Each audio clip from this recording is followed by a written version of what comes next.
Dans cette vidéo, je vais vous révéler 4 mauvais tours que jouent les ressources humaines pour manipuler leurs employés en termes de salaire, de promotion et de droits. Si vous n'êtes pas au courant, ce n'est qu'une question de temps avant que vous ne tombiez dans le piège. Je m'appelle Amalric et je suis professionnel de la rupture conventionnelle. Bon, les stratagèmes sont de plus en plus malhonnêtes au fur et à mesure, alors regardez bien jusqu'au bout, vous allez tomber de haut.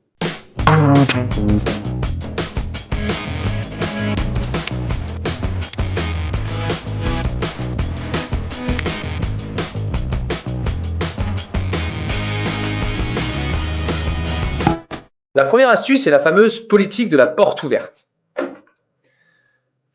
Si vous ouvrez votre manuel de l'employé ou livret d'accueil, il y a 90% de chances qu'il soit indiqué quelque part que les ressources humaines ont une politique de la porte ouverte.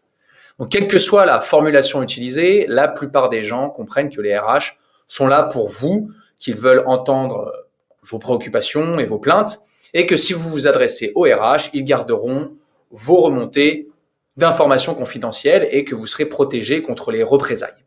Et ce n'est absolument pas vrai. Les RH ne respectent presque jamais la confidentialité de votre plainte. J'ai parlé à des centaines d'employés qui se sont adressés au RH en toute confiance pour découvrir peu de temps après que leur plainte avait été ébruitée dans l'équipe et le management, voire communiquée directement à la personne même dont ils se plaignaient. Mais il y a pire encore.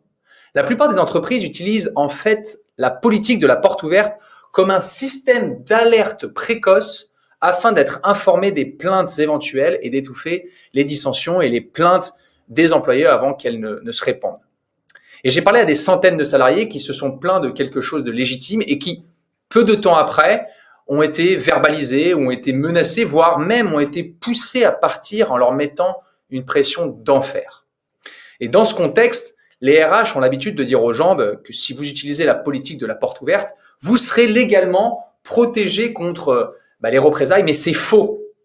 Alors attention, je ne dis pas qu'il ne faut pas aller voir les RH, loin de là, et de vous plaindre, mais vigilance à la manière avec laquelle vous le faites, et si vous le faites, faites-le avec précaution. Si le sujet est vraiment sérieux, harcèlement sexuel, discrimination, etc., vous devez prendre toutes les précautions. Mais vous ne devez pas vous plaindre tant que vous ne savez pas pourquoi vous le faites, comment le faire correctement et comment minimiser les risques. Donc, bien que la politique de la porte ouverte soit un mauvais tour, elle est bien évidemment, par rapport à la pire de cette liste, une évidence. Donc, restez avec moi. L'astuce numéro 2. L'astuce numéro 2, c'est l'enquête sur le lieu de travail. Supposons que vous alliez voir le service des ressources humaines pour vous plaindre verbalement d'un collègue qui vous harcèle, vous et d'autres employés. Le représentant des ressources humaines vous écoutera attentivement et prendra bien entendu des notes. Vous allez tout lui raconter, ce qui vous est arrivé, et vous allez aussi lui donner des noms d'autres victimes au travail. Et le représentant des ressources humaines déclare alors qu'il va lancer une enquête sur l'affaire. Et là, il s'agit malheureusement d'un mensonge. Il n'existe aucun droit à une procédure régulière au sein de l'entreprise. Il n'y a pas de police, il n'y a pas d'enquêteur dans une entreprise.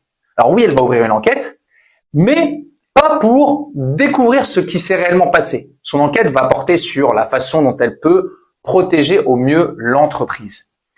Les ressources humaines ne sont pas vos amis. Rappelez-vous, qui les paye? Son travail consiste à protéger l'entreprise, son employeur, contre les employés comme vous. Et si un procès potentiel se prépare, son travail consiste à documenter les éléments qui vont aider l'entreprise et pas vous. Elle détruira donc probablement ses notes et qu'elle a prises pendant votre réunion et elle n'interrogera que les témoins qui aident l'entreprise, pas ceux qui corroborent votre histoire. Et chaque fois qu'elle communiquera avec vous à l'avenir, ce sera probablement en personne ou au téléphone et non par écrit. Donc, elle commencera à travailler avec votre supérieur direct pour documenter vos lacunes en matière de performance, vos erreurs, vos étourderies, les différentes coquilles pour qu'ils puissent vous sanctionner en quelques minutes.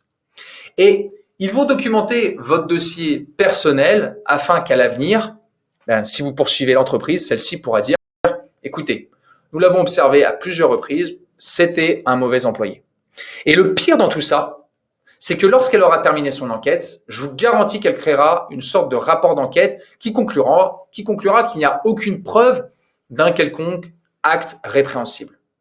Si la représentante ou le représentant des ressources humaines croit sincèrement que vous avez été harcelé, elle ne mettra jamais par écrit.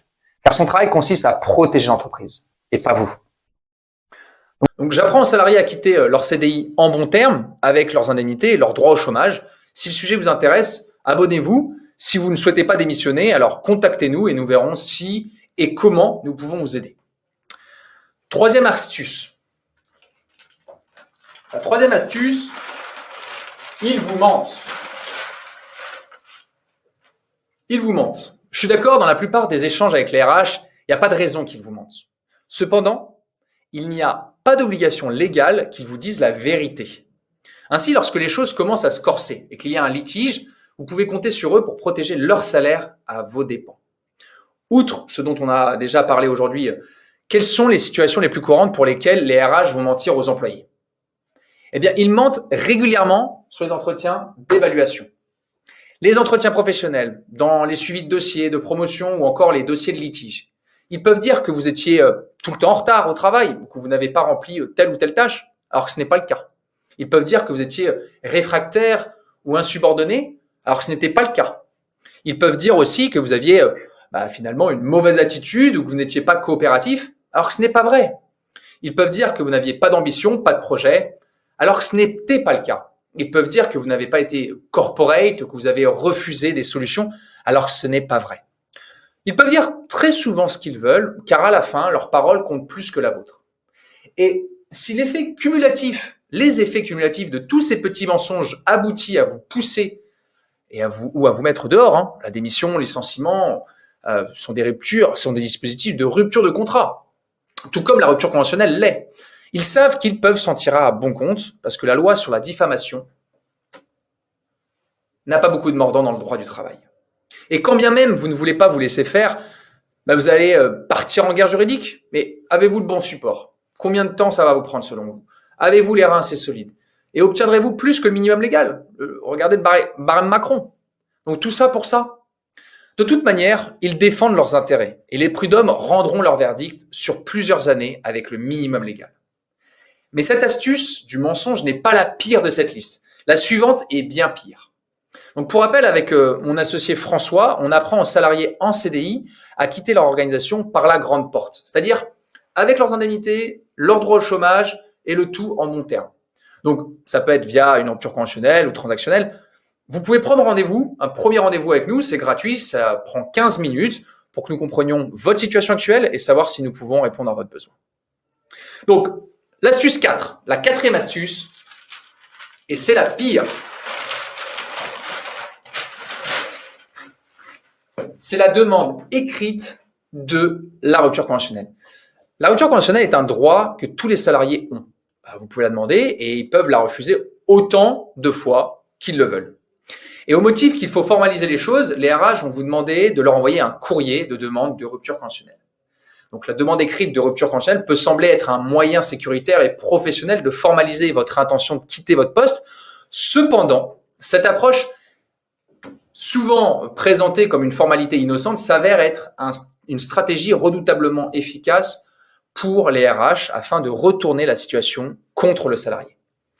Et voici pourquoi cette pratique est probablement la pire de toutes pour les employés qui cherchent à partir en toute sérénité. Imaginez-vous dans la situation de Mathilde. Après des mois de lutte dans un environnement de travail qui ne lui correspond plus, vous décidez qu'il est temps de partir pour vous consacrer à vos propres projets. Et votre RH, apparemment compréhensive, vous suggère d'envoyer une demande formelle de rupture conventionnelle. Et vous pensez alors que tout est en ordre, que vous partez sur une note positive, mais une fois votre lettre envoyée, la réalité se dévoile crûment. La RH, armée de votre demande écrite, peut désormais refuser cette rupture sous n'importe quel prétexte. Pire encore, ils ont maintenant une preuve en béton que c'est vous qui souhaitez partir, ce qui les place en position de force. Ils peuvent utiliser ça contre vous pour vous pousser à la démission, vous privant ainsi de toutes les indemnités de départ et de vos droits au chômage. Et vous vous retrouvez alors piégé, sans option de négociation. Et le piège est clair. En demandant une rupture conventionnelle par écrit, vous fournissez à votre employeur l'arme même qui peut être utilisée pour vous contraindre à partir sans soutien financier avec pour seule issue une démission pure et simple. Et cette stratégie est non seulement enseignée en école, mais elle est également mise en pratique dans de nombreuses entreprises comme une méthode efficace pour minimiser les coûts liés au départ des employés. Donc, si vous vous trouvez dans cette situation, la pression peut monter très rapidement, exacerbant déjà le stress et l'angoisse liés à un avenir incertain. Donc, tout s'écroule pour vous. Ça peut conduire à des décisions précipitées, comme des absences pour maladie ou des recours légaux coûteux qui, bien que justifiés, peuvent malheureusement être interprétés par certains comme des réactions émotionnelles plutôt que des démarches légitimes pour rétablir la justice. Donc, pour éviter de tomber dans ce piège, la clé réside dans la prudence et la stratégie. Ne montrez jamais vos cartes trop tôt, surtout par écrit.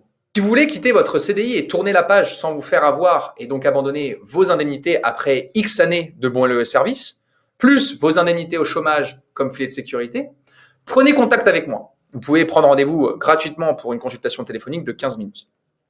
Donc, avant d'engager des discussions pour la rupture conventionnelle, vous devez être en mesure de parler aux vrais décisionnaires, de gérer votre timing, de maîtriser un argumentaire irréfutable et de connaître toutes les objections et issues possibles. Sinon, vous allez droit dans le mur.